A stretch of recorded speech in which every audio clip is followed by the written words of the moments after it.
Hey, good morning, everyone. Welcome back to my food forest. Today is March the 27th. I am going to give y'all a little update as to what's going on in my food forest. So, I got my tax return about a week ago. So, I've started to do a lot of spending. Went a little bit crazy with the purchase, but I'm going to show off all of the purchase that I've made from last week and this week. I'm gonna show you guys where I'm positioning most of these trees that I've recently purchased, and yeah, let's get started, guys. All right, so here are some of the Tangelo that I've recently got. I think I got this no, it was yeah, last week. They're still in the pot, but here's we have the Murcot, and then we have the Satsuma, the Poncan, Minneola, and I'm not an expert in citrus, guys. So if I butcher any of the name, y'all could just let it slide. But yeah, these are the tangerine, and I'm not really much of a orange or grapefruit or even pomelo, but I do love tangerine a lot. I do like some pomelo, but they have to be sweet. So this is why I've purchased a lot of tangerine, so I can grow them out during for the spring and summer. And originally I was going to plant all of those guys right up this hill right here. You see how this? I was gonna plant one there. I was gonna plant one here, and then another one somewhere around here. I was gonna plant it all up on this hill right here next to the mulberries. But I had a change of thought, or a change of mind, because due to the fact that, you know, as you can see, it is in the morning right now and the sun is rising from the east. That's basically the east right there. And if I do plant the all of the citrus along this side right here, it's going to end up eventually blocking out a lot of the sun ray from going into this area right here. And orange tree, any citrus tree, they're not gonna go into dormancy during the winter time. So I'm gonna lose a lot of light during the winter if I plant those citrus tree up that hill right there. So I'm definitely not gonna do that. I thought it, I think I've recently noticed that like 2 days ago. So I changed my method of growing it up there, or my plan. I'm not gonna plant it out up there, but what I am gonna do is I'm gonna start planting some of the stone fruit up on that hill right there. These guys are gonna basically lose all of their leaves, so I think it's best to plant some of the stone fruit up on that hill right there. And I did purchase a couple of pears, pineapple pears, Methley plum, golden plum, and Santa Rosa. And I know what you guys are gonna tell me, okay? These trees are meant for the north. They're not meant for Central Florida. I know that.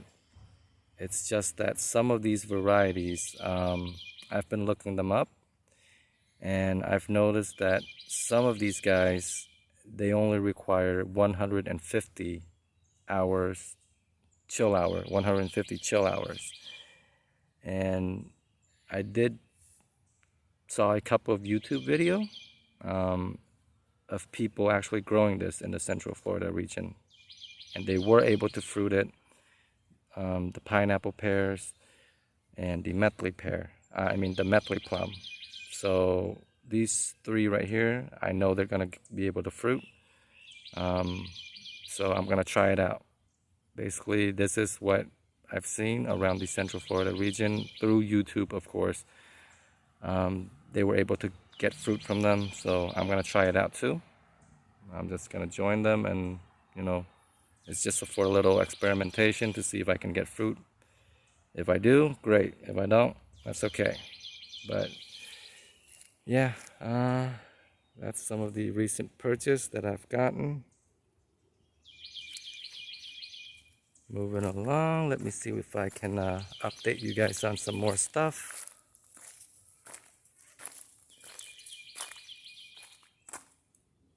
Look at this, guys. This is Delisa. Look at how healthy all of these leaves are. I've never seen my Atamoya at this state right here. There's no curling of the leaves, no malnourishment at all. So I think I finally got this Atamoya, Cherimoya, all of the Annona in check now.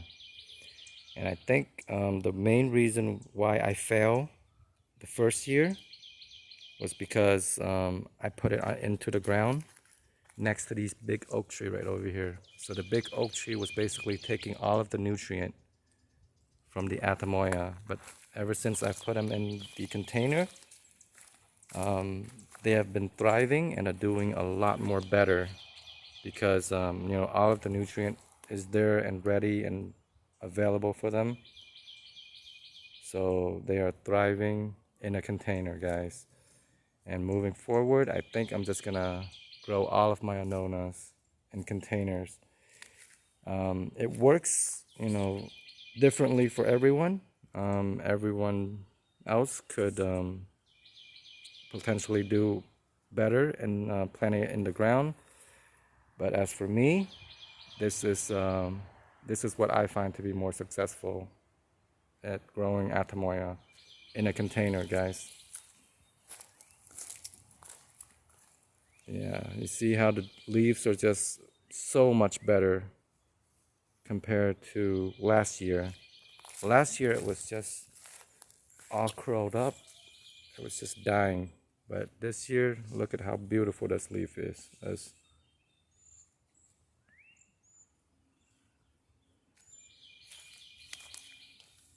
And update on the garage. I've basically moved a lot of the stuff out already. Just gotta move the rest of this out now. Just wrap it up and call it the end for the winter. Start growing stuff out. Now, guys, look at this. I did a lot of grafting for the Jaboticaba. These are basically all of the Sabra Jaboticaba rootstock. And yeah, look at that, guys. I am getting really, really good at this grafting stuff.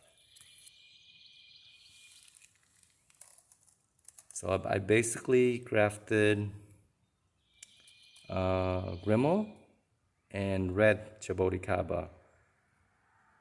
I didn't have a lot of scion wood to work with, but you know, look at that, guys. These are success grafts. There's a lot more that's just budding out now. But I mean, for my very first time trying grafting for the season, I would say this is like a great success for me. A lot of them are taking. And I'm just gonna leave them there for a while until more of them start budding out.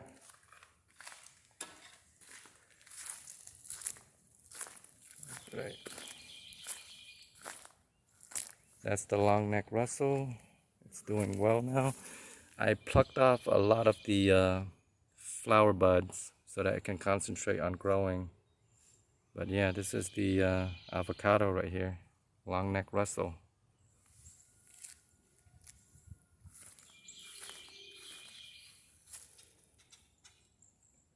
This is the Jaboticaba. As you can see, it is just no longer malnourished. Look at the flush on that thing. crazy. It's like pushing out so many growth.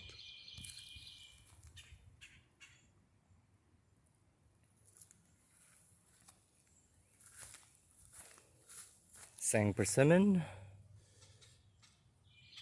This thing is kind of weird. I had this tree for 2 years now, and it's still at the same height. I guess it's mainly my part, my fault, I guess, since I didn't fertilize it that much. But this year, you know, it's pushing out new growth. I'm hoping it'll do better since I did fertilize it. I put a lot of horse manure down there, so. And then over here, new recent purchase. This is the Brockton Avocado. It's actually, this variety was cultivated here in the Central Florida region. Very unique avocado. It looks like an eggplant. Dark purple skin, smooth. It looks exactly like a eggplant. But it's just an avocado, okay? And then this one is the Pancho Avocado. I've also got another Chiquette that I have not put on the ground yet. I will eventually, once I cleared out this root or this stump first. That's the old well. I need to get that fixed and up and running so I can start getting free water, because right now that thing is not working. But eventually I don't want to spend my money on city water anymore. I want to get free water from the well. But right now I'm just trying to find someone who's willing to come out here and fix it for me. Spent the majority of my day yesterday actually trying to remove this big old palm tree over here. This thing weighs like a ton. I don't even know how I was able to pull this out, but yeah, I got it out. And over here, I've already started digging some of the holes for the new citrus tree, the tangerine. I'm gonna plant them all out here. Now, originally I was going to plant all of the plum tree, like this one. This one is the Scarlet Beauty. This one will give me fruit here in Central Florida, guys. It sounds crazy, but people have done it before. It requires, you know, very little chill hours. That's why it's gonna be able to fruit here in Central Florida. But I'm gonna have to uproot this thing since this is a mistake that I've recently put it down. So I'm still gonna uproot it and move it over to that side right there and plant out the tangerine over here now. All right, let's see. Oh, you know what? I've never actually shown you guys my front yard. So today is gonna be a special treat, guys. I am gonna show you my front yard. There's not a lot of trees up in my front yard yet. Plus, it's very messy. So that's why I usually don't show my front yard. But my front yard is mainly focused on trees that are hardy. Basically, very low maintenance. If they are not low maintenance tree, they don't belong up here. Because I rarely go and I rarely take care of the trees up here in the front yard. But here are some of the trees that I have. This is a Cattleya. This is one of the seed that I got from the one in the backyard. I planted out, and this one is 1 year old now. This one is this one's the Barbie pink guava. I don't fertilize it, I don't water it, I just let it grow. Same thing with the persimmon. Persimmon are extremely easy to grow, for me at least. This one is the fuyu, just budding out. I got it when it was just about, yeah, it's about that size right there, and it grew last summer. It grew a lot. But that's the fuyu. This over here is the Jiro persimmon. If I don't know if I can show you guys this or not, but that right there. Oh, wait, no. Let's see if I can show this to you guys. That right there, guys. That is a flower bud. I'm probably gonna have to pluck it off like I do every year because I want it to focus on growth first now. I don't want it too stressed out by producing fruit for me yet. So